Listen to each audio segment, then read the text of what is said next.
నమస్తే వేద తెలుగు ప్రేక్షకులకు స్వాగతం. ఇప్పుడు మనతో పాటు గణపతి దత్తాత్రేయ ఉపాసకులు, అమ్మవారి సేవకులు బ్రహ్మశ్రీ మురళీధర్ శర్మ గారు ఉన్నారు. గురుగారితో మాట్లాడి మరిన్ని వివరాలు తెలుసుకుందాం. నమస్తే గురుగారు. మహాదేవ శ్రీమాత్రే నమః. గురుగారు, ఈ ఉగాది నుండి కన్యా రాశి వారి జాతకం ఏ విధంగా ఉండబోతుంది? వారు ఎలాంటి పరిహారం చేసుకుంటే మంచిది? మాఘ మాసంలో అమావాస్య 17వ తారీఖు, అదేవిధంగా పంచగ్రహ కూటమి ఏర్పడేటువంటి సందర్భం. దీనికి తోడు సూర్యగ్రహణము. మరి దీని తర్వాత ఈ యొక్క ద్వాదశ రాశుల వారికి, అంటే ఉగాదికి ఒక నెల మాత్రమే మనకు సమయం ఉంది. ఈ 1 మంత్లో మరి ఈ పంచగ్రహ కూటమి ఏర్పడినటువంటి ఎఫెక్ట్ మరి మీ ద్వాదశ రాశులపై ఏ విధంగా ఉంటుంది, మరి గతంలో గడిచిన సందర్భాలు, జరుగుతున్నవి, జరగబోయేవి కాస్త మనము విశ్లేషించుకునేటువంటి ప్రయత్నం చేద్దాం. తొందరపడి ఎలాంటి ఇన్వెస్ట్మెంట్స్ కానీ ఇలాంటివి చేయాలి, చేయకూడదు. వివాహ ప్రయత్నాలు ఏ రాశికి బాగున్నవి, సొంత ఇంటి కళ ఏ రాశికి బాగున్నవి, రాబోయే రోజులలో మనం ప్రీ ప్లాన్గా ఉండడానికి మీకు ముందుగా ఈ రాశి ఫలాలను తీసుకొని వస్తున్నాం. All the best. కానీ ఏది ఏమైనా వ్యక్తిగత జాతకములో నడిచే దశ అంతర్దశలను మాత్రం ఖచ్చితంగా మనము బేస్ చేసుకొని చూసుకోవాలి. రమేషు అంటే తులారాశి, మరి ఇతను జన్మజాతకరీత్యా మేషరాశి అయితే లేదా మిథున రాశి అయితే ఇవి కూడా పాయింట్స్ మీరు చూసుకోవాలి. కేవలం నా రాశిది అని మీరు ఫిక్స్ అయిపోకుండా, మరి ఒకవేళ జాతకం లేకున్నా మీ పిల్లల జాతకంలో నుండి అయినా కూడా మీ జాతకాన్ని తెలుసుకోండి.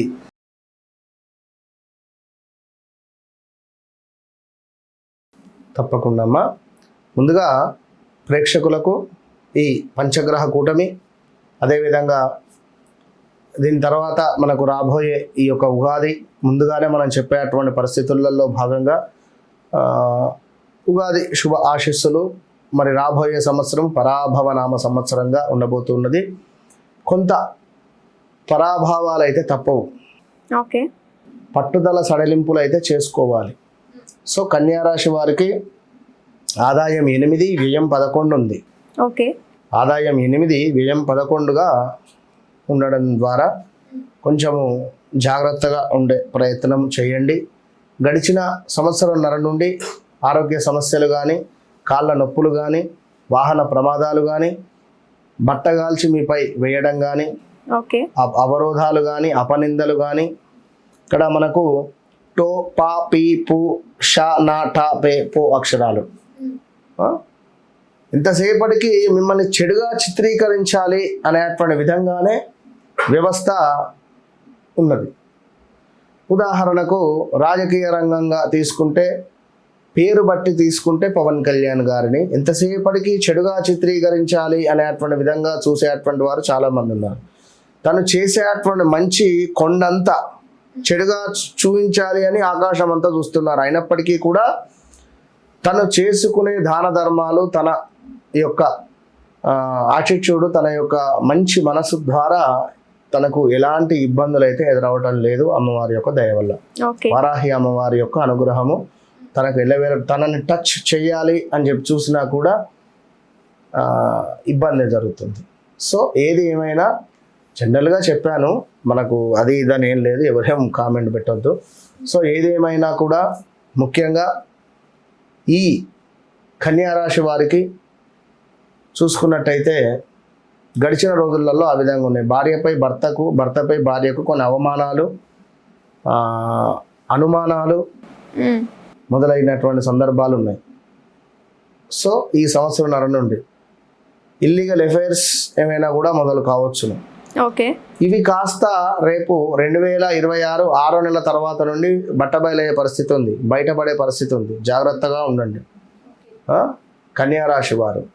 సో ఇంకా బిజినెస్ మాత్రం చాలా అద్భుతంగా వీరికి గ్రోత్ ఉంటుంది. ఓకే, గ్రోత్ ఉంది. లాస్ట్ 1.5 ఇయర్ నుంచి ఇంకొక 6 నెలలు గ్రోత్ ఉంటుంది. ఖచ్చితంగా గ్రోత్ ఉండదు అనేటువంటిది అయితే లేదు, ఖచ్చితంగా గ్రోత్ ఉండబోతున్నది. ఇక అదేవిధంగా ఈ కన్యారాశి వారికి వివాహ ప్రయత్నాలు చేసేటువంటి వారు కొంచెం ఆగండి. ఓకే, కొంచెము మనకు 6వ నెల 7వ నెల దాకా వెయిట్ చేయండి. 6th మంత్ దాటిన తర్వాత వివాహ ప్రయత్నాలు చేయండి. ఆల్ ఆఫ్ సడన్గా ఏమైనా వస్తే ఇట్లా వారి సప్తమ స్థానాధిపతి ఎవరు, సప్తమంలో ఎవరున్నారు, మరి కలత్ర స్థానాన్ని ఒకసారి చెక్ చేసుకోండి. అదేవిధంగా మాతృస్థానాన్ని కూడా చెక్ చేసుకొని వారు ముందుకు వెళ్తే బాగుంటుంది. సంతాన భావాలు ఇవన్నీ కూడా చెక్ చేసుకోవాలి. ఏదో మనకు గణాలు కలిసాయి, వర్గులు కలిసాయి అంటే కుదరదు. ఇవాళ రేపు అన్నీ కలిసినా వివాహం చేసిన తర్వాత గొడవలు అయ్యేటువంటి చాలా ఉన్నాయి. ఎన్ని చూస్తారు. తండ్రి లేని సంబంధాలు వచ్చే పరిస్థితి ఉంది కన్యారాశి వారికి. తండ్రి లేని సంబంధాలు వచ్చే పరిస్థితి ఉంటుంది. అదేవిధంగా కన్యారాశి వారికి ఉద్యోగంలో విపరీతమైనటువంటి నెగిటివ్ ఇంపాక్ట్ కనబడుతుంది. సో ఉద్యోగంలో మార్పులు చేర్పులు కూడా జరిగే పరిస్థితి ఉంది. ఏది ఏమైనప్పటికీ కూడా ఏమైనా నూతనంగా వ్యాపారాలు మొదలు పెట్టాలి అనుకుంటే ఇది సరైన సమయంగా భావించుకోండి. అదేవిధంగా మీ తల్లిగారికి ఆరోగ్య సమస్యలు వచ్చే పరిస్థితి ఉంది కన్యారాశి వారికి. కన్యారాశి వారికి ఇంకనూ ఏమిటి అంటే ఇది ఒక గొప్ప సువర్ణ అవకాశం. ఏంది అంటే ఎక్కడి నుండైనా ఏమైనా జాక్పాట్ కలిగే అవకాశము ఉంది. అదేవిధంగా ఏదైనా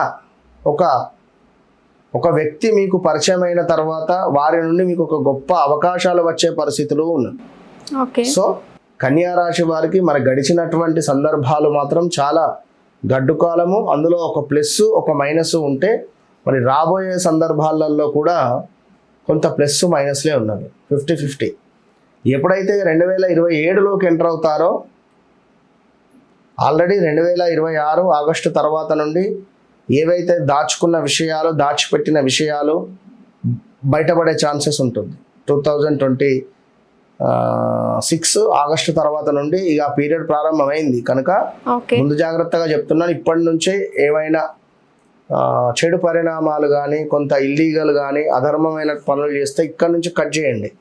అప్పటి వరకు సేఫ్ జోన్లో ఉంటారు. వీడియో సేవ్ చేసి పెట్టుకోండి.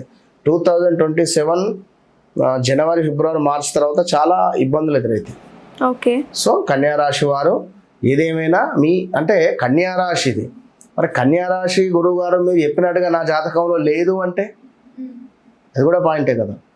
సో వ్యవహారిక నామము జన్మనామం ఏమిటి, మీ జన్మనామం ప్రకారంగా మీ రాశి ఏమిటి, మీ జన్మ నక్షత్రం ప్రకారంగా మీ రాశి ఏమిటి అది కూడా చెక్ చేసుకోండి. కొన్ని సందర్భాలలో ఇప్పుడు పవన్ కళ్యాణ్ అన్నాను కానీ అది మకర రాశి అవుతుంది. సో కన్యారాశికి సంబంధించింది ఎట్లా అంటే పేరు బలము, జన్మ నక్షత్రం బలం రెండు చూసుకోవాలి మనం మార్కెట్లో ఉన్నప్పుడు. కనుక మీ జాతకరీత్యా మన నడిచే దశ అంతర్దశలు ఏ విధంగా ఉన్నాయి అనేటువంటివి, ఆరోగ్యమా, ఇంకా కొన్ని ఉంటాయి కదా, వివాహమా, సంతానమా, కొన్ని పర్సనల్ విషయాలు ఉంటాయి. సో అలాంటి విషయాలకై తప్పకుండా తెలుసుకునే ప్రయత్నం చేసుకొని ముందుకు వెళ్ళండి. సో ఏది ఏమైనప్పటికీ కూడా ఈ కన్యారాశి వారు శ్రీరామ రక్షా స్తోత్రాన్ని, అదేవిధంగా దుర్గా అమ్మవారి ఆరాధన వీరికి మంచి ఫలితాన్ని తెచ్చుకుంటారు. ఓకే గురుగారు, ధన్యవాదాలు గురుగారు. మహాదేవ.